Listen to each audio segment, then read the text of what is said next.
Olá, e continuando o nosso diálogo franco com o secretário Manuel Fernandes, eu queria comentar consigo o seguinte: esse corte que houve no orçamento federal, anunciado aí pela presidente da República, Dilma Rousseff, recentemente teve o brigadeiro Saito da Aeronáutica aqui em São José, e parece que ficou claro que vai afetar, inclusive, vão entrar com cortes aí, e vai afetar até o projeto KC-390, né, que é o avião cargueiro da Embraer, produzido aí por encomenda da Aeronáutica, modernização dos caças AMX, compra de helicóptero.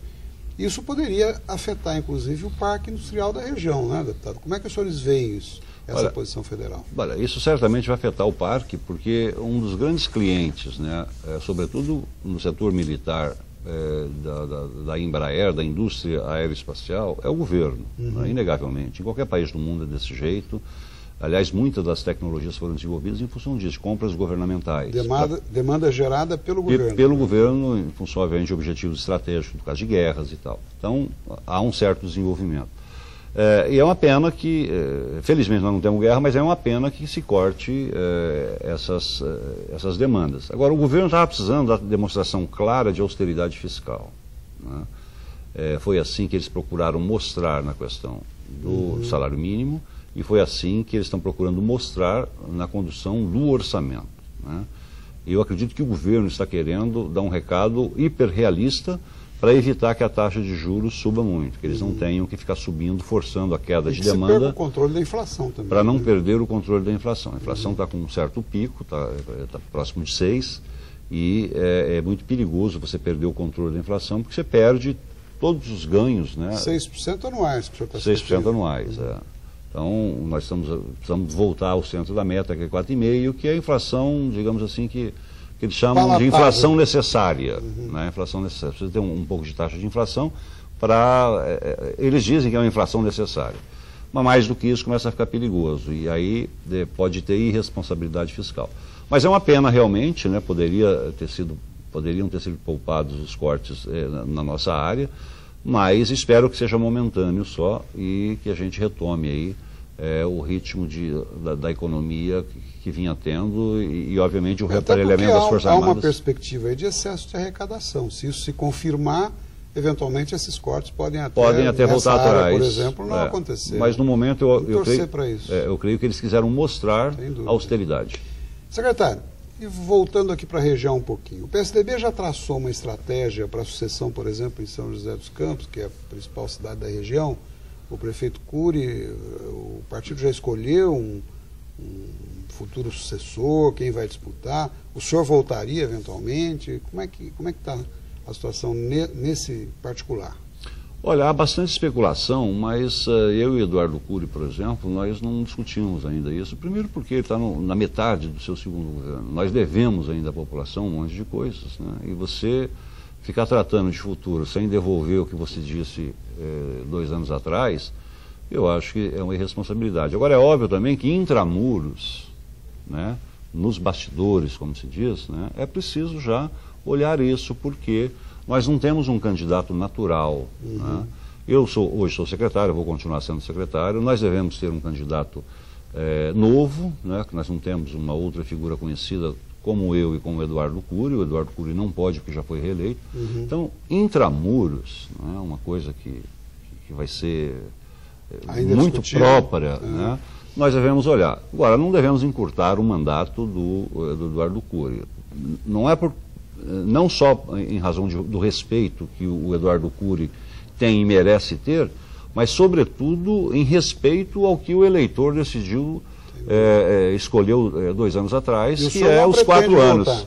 Não, eu acho que faz mais sentido a gente escolher alguém novo, porque nós não estamos falando apenas de construção de um bolo, é da receita do bolo, é isso que importa. Nós precisamos ter bons políticos na situação, bons políticos na oposição, bons políticos na juventude, velhos bons políticos também, só que eles são mais difíceis de serem mudados.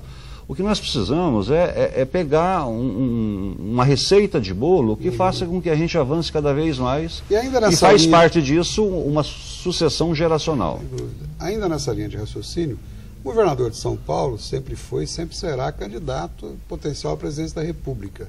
O senhor vê alguma possibilidade do governador Geraldo Alckmin, eventualmente, na próxima eleição, disputar a presidência, ou isso está descartado? Olha, o governador claramente disse para a gente o seguinte: tudo passa por fazer um bom governo. Esquece presidência da República, esquece eventual reeleição. O que nós precisamos é fazer um bom governo, né? Um governo dinâmico. Nós já estamos no estado. O propósito é esse? É esse. E o governador mesmo disse a mim, isso antes de eu me tornar secretário, ele disse a mim: Manuel, olha, se discutir 4 anos para frente, é muito cedo, né? O que nós precisamos é fazer um bom governo, a partir daí você se credencia, senão você não se credencia. E por falar em bom governo, a gente sabe, inclusive, da linha de seriedade do governador Alckmin, a sua própria, eu particularmente falo isso publicamente por respeitar e admirar essa linha adotada. Mas como o senhor interpreta a banalização dos casos de corrupção na esfera pública, que tem acontecido em todas as áreas, culminando até mesmo aqui com o escândalo na merenda escolar e algumas prefeituras da região? Como é que o senhor vê isso? Como o governador, na sua opinião, também está vendo, enfrentando esses problemas, já que é uma coisa que realmente causa um desconforto para todos nós? Olha, como você disse, eu tenho essa coisa bastante clara comigo. Isso eu considero uma traição muito forte. É como se fosse assim um crime de lesa pátria você fazer corrupção. Por quê? Você está tomando conta do dinheiro dos outros. Você pode até errar na priorização, priorizar errado, mas você usar a corrupção, ou seja, está pegando dinheiro dos outros e fazer isso, você não faz isso com o seu dinheiro. Com mais razão, você não pode fazer com o dinheiro dos outros, né?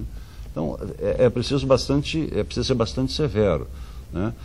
Na minha opinião, nós chegamos nesse estado de coisas não é só por uma questão de índole. Eu acho que um pouco de índole também, um pouco de berço, um pouco de formação pessoal ajuda a diminuir os casos de corrupção. Mas eu acho que é a questão de como é que a gente não enfrenta de frente questões eleitorais, por exemplo, se é financiamento do jeito que está hoje, né, que leva a ter corrupção. O voto circunscricional ou o voto distrital ajudaria a diminuir drasticamente isso. Eu acho que nós temos que atacar, né, não só através do papel que a imprensa faz, mas atacar as causas também da corrupção.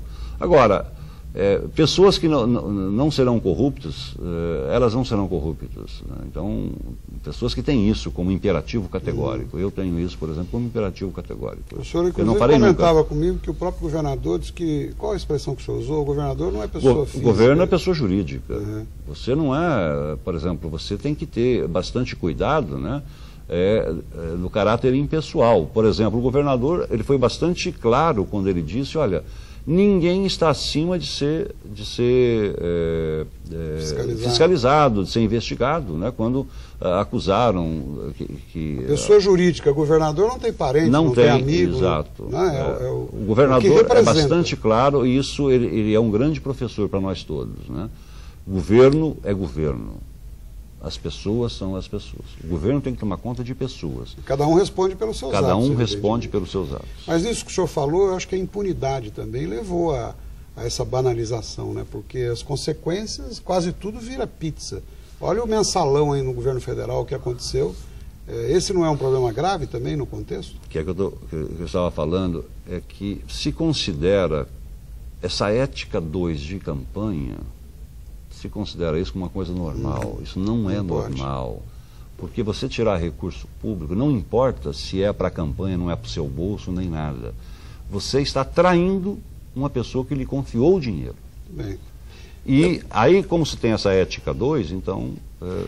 Deputado, infelizmente o nosso tempo está chegando ao fim. Eu agradeço mais uma vez a sua presença aqui. Espero que possa contar aqui no Diálogo Franco outras vezes com o senhor aqui como secretário. Muito obrigado. Obrigado a você, bom Carlos. Domingo. Obrigado, um bom domingo a todos. Muito obrigado pela audiência. Até o próximo domingo, se Deus quiser.